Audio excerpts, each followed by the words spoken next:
influencing popular culture, politics, and everything in between. The local station takes you ringside as we discuss the crazy world that is professional wrestling. This is Going Ringside with the local station.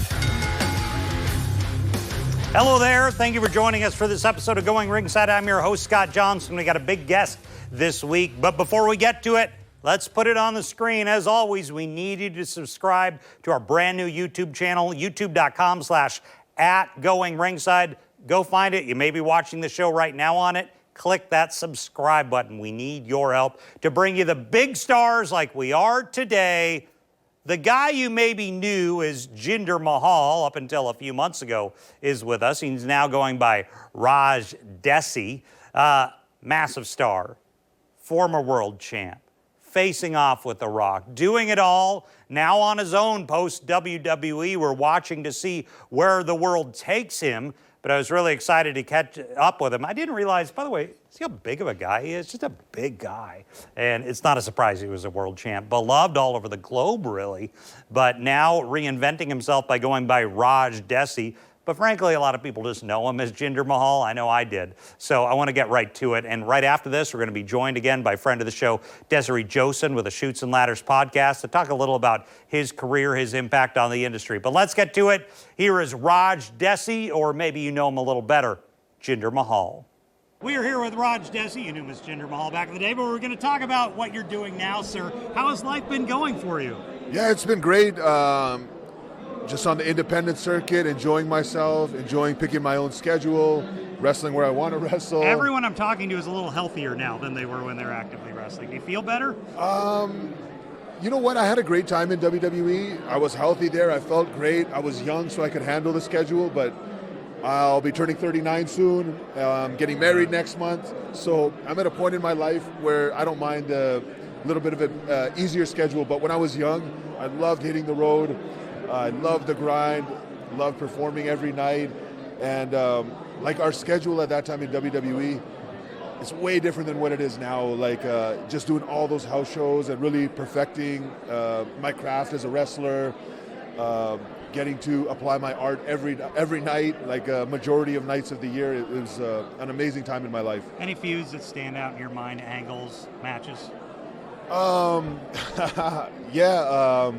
Me and Seth Rollins for the first ever NXT championship, then winning the WWE championship from Randy Orton. Day one of last year, me and The Rock face-to-face in the WWE ring on the microphone. Talk to me about that. What was it like when you and The Rock go face-to-face? Was that when he showed up in Denver? This was in San Diego. San Diego. Yeah. You and The Rock face-to-face. Yeah. What was that like? It was amazing. I grew up watching The Rock.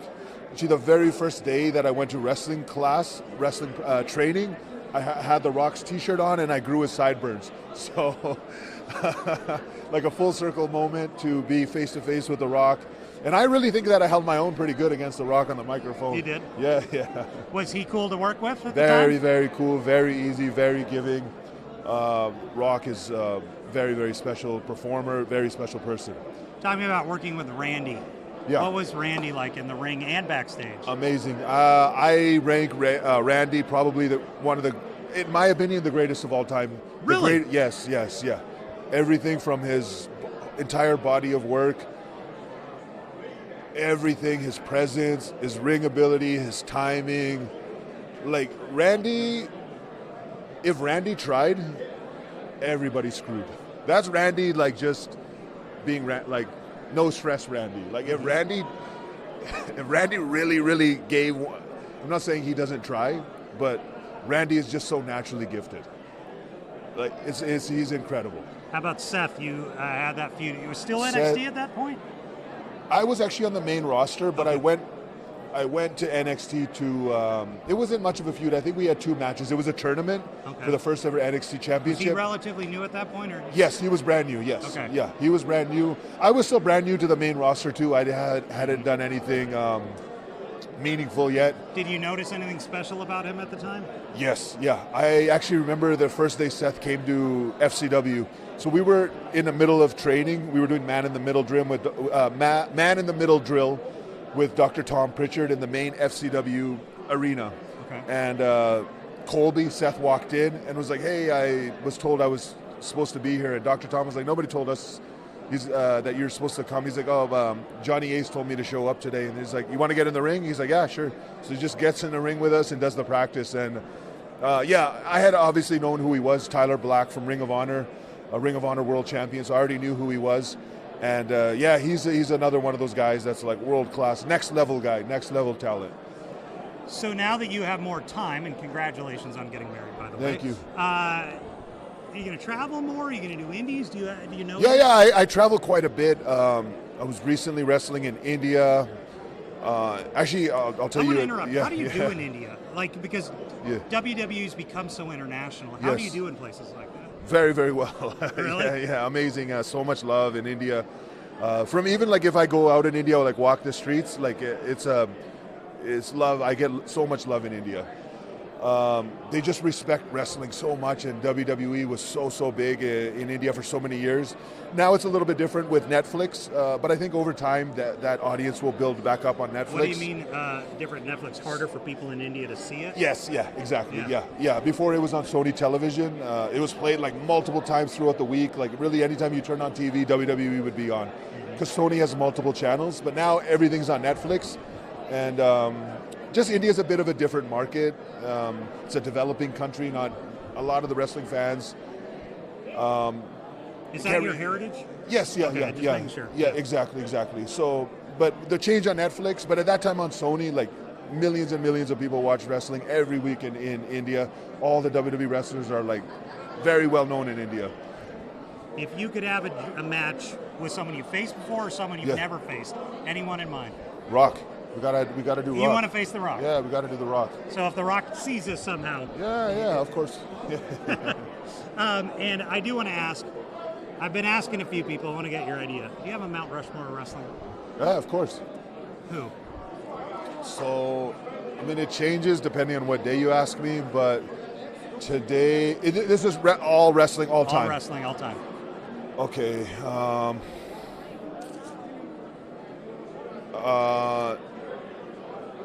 Rock, Austin. This is from my personal guys that I grew up.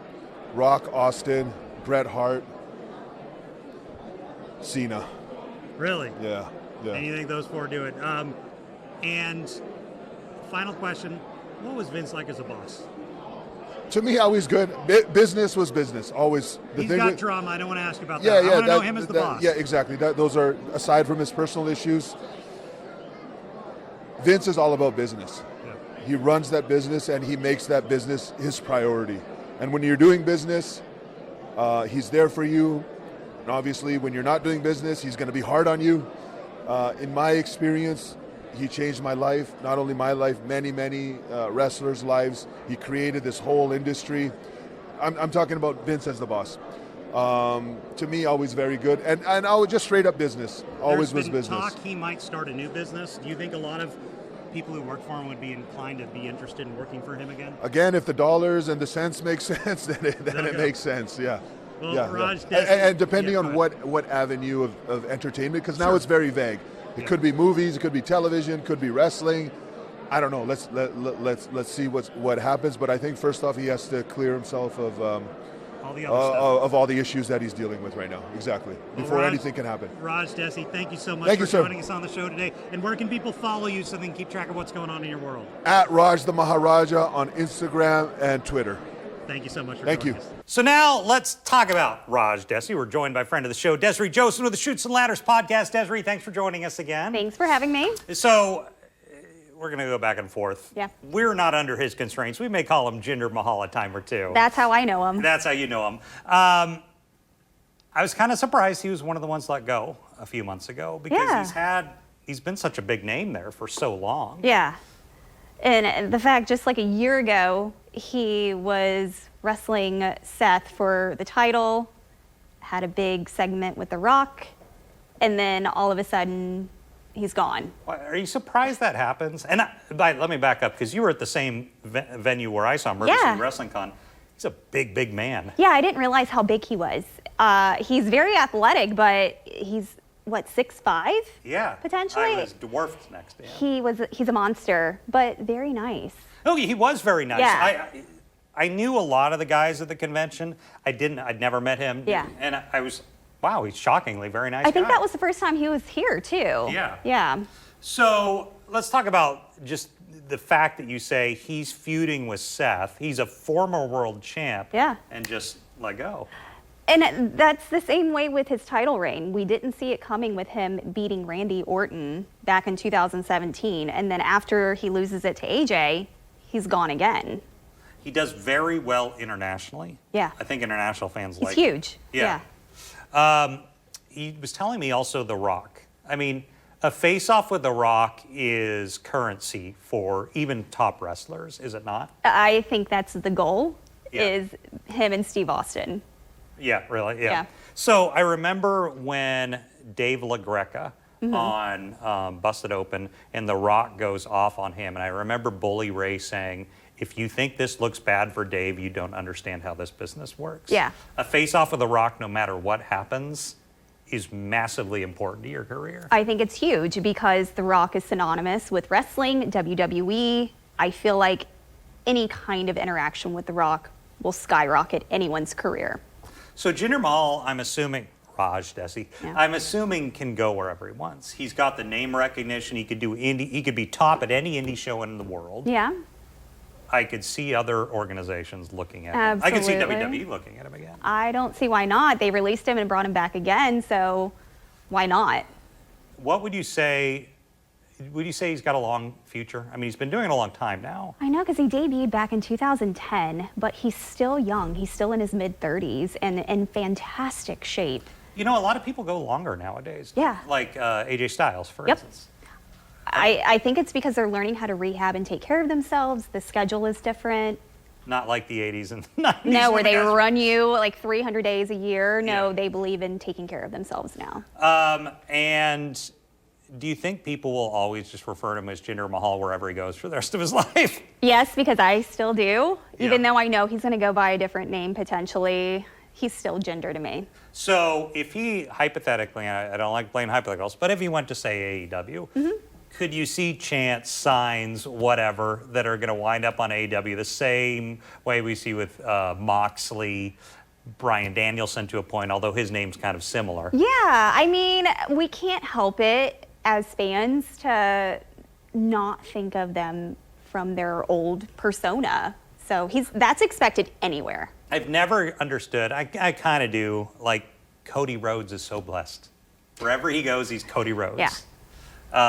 Not all of them have that. No. Desiree, one more time where people find Chutes and Ladders. On Spotify, Instagram, and YouTube. Thank you, Desiree. Thank you. So I appreciate Desiree joining us again. And of course, Raj Dhesi, Jinder Mahal. We're going to be watching him. Hopefully we have him back on the show down the road to see what he's up to, but he's got a lot going on. And thank you for joining us. I'm Scott Johnson. We'll see you back here next time on Going Ringside. This has been Going Ringside with The Local Station, brought to you every Wednesday on your favorite podcast player, on News4 Jax Plus, as well as the News4 Jax YouTube channel.